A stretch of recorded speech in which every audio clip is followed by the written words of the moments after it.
Latest updates ఎప్పటికప్పుడు పొందడానికి Big TV WhatsApp channel follow అవ్వండి. లింక్ డిస్క్రిప్షన్ లో ఉంది.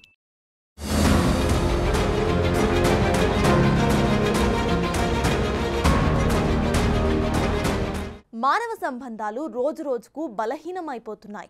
అగ్ని సాక్షిగా 7 అడుగులు నడిచి 3 ముళ్ళు వేయించుకున్న భార్యలు ఈ మధ్య కాలంలో చాలా సులభంగా భర్తలను అంతం చేసేస్తున్నారు.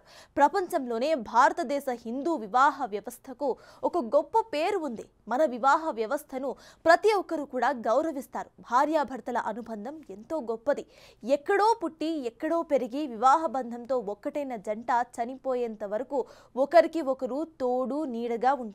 కానీ కామంతో కళ్ళు మూసుకుపోయిన కొంతమంది ఆడవారు ప్రియుళ్లతో కలిసి మొగుళ్లను నిర్దాక్షిణ్యంగా చంపేస్తున్నారు.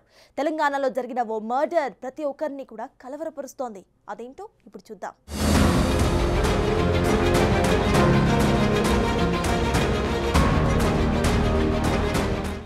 నాగర్ కర్నూలు జిల్లా వెల్దండ మండలం ఎంజీ కాలనీ తండాలో ఈ నెల 8న రాత్లవత్ రాజు అనే వ్యక్తిని గుర్తు తెలియని వ్యక్తులు హత్య చేశారు.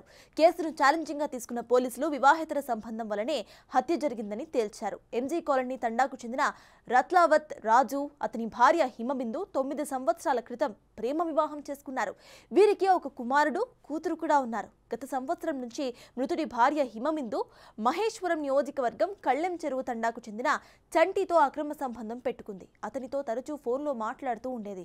ఈ క్రమంలోనే ఈ నెల 7వ తేదీన మృతుడు రాజుకు భార్య వివాహేతర సంబంధం తెలియడంతో ఇద్దరిని కూడా మందలించాడు. దీంతో మృతుడి భార్య హిమబిందు ప్రియుడు చంటితో కలిసి ఎలాగైనా రాజును చంపి అడ్డు తొలగించుకోవాలని పథకం వేసింది. అదే విషయం ప్రియుడు చంటికి చెప్పింది. చంటి అతని స్నేహితుడైన కుర్రా రాకేష్ను తనకు సహకరించాలని కోరాడు. ఈ నెల 7వ తేదీ సాయంత్రం ఒక సుత్తి కొని పొలంలో దాచిపెట్టారు. రాజు అతని భార్య హిమబిందు రాత్రి పొలం వద్దకు వెళ్లారు.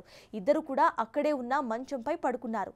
రాత్రి 2 గంటల సమయంలో చంటి అతని స్నేహితుడు రాకేష్ వచ్చి హిమబిందువును లేపారు. దీంతో చంటి సుత్తితో రాజు తల భాగంపై కొట్టాడు. ఇక రాజు మేల్కోవడంతో హిమబిందు అతని స్నేహితుడు రాకేష్ ఇద్దరు కూడా కలిసి కాళ్ళు చేతులు పట్టుకున్నారు. చంటి మరో 4 సార్లు అతని తలభాగంపై కొట్టడంతో రాజు అక్కడికక్కడే మృతి చెందారు. రాజు మృతదేహాన్ని అక్కడి నుంచి 100 మీటర్ల దూరంలో పడివేశారు.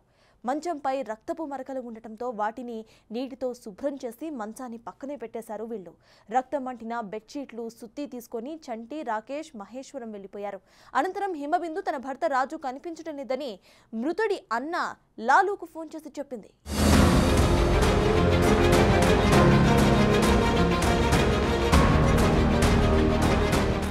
8వ తేదీన మృతుడి తండ్రి రాత్లవత్ వాస్య వెల్దండ పోలీస్ స్టేషన్లో ఫిర్యాదు చేశారు. అయితే భర్తను నిర్దాక్షిణ్యంగా హత్య చేసిన హిమబిందు తనకు ఏమీ తెలియనట్టు నటించింది. పొలంలో రాజు మృతదేహాన్ని గుర్తించిన పోలీసులు హత్యగా తేల్చారు. కేసు నమోదు చేసుకుని దర్యాప్తు చేపట్టిన పోలీసులు అత్యంత చాకచక్యంగా కేసును ఛేదించారు. హిమబిందు ఫోన్ కాల్స్ ట్రేస్ చేసి హత్య ఉదాంతాన్ని బయటపెట్టారు. 3 నిందితులను అరెస్ట్ చేసి రిమాండ్కు పంపించారు.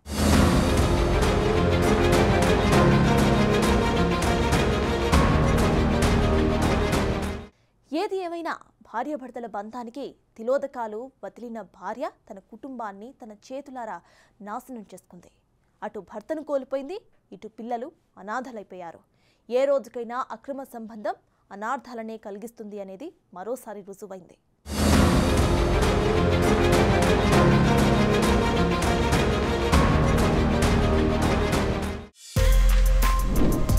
For more videos like this, subscribe Big TV channel.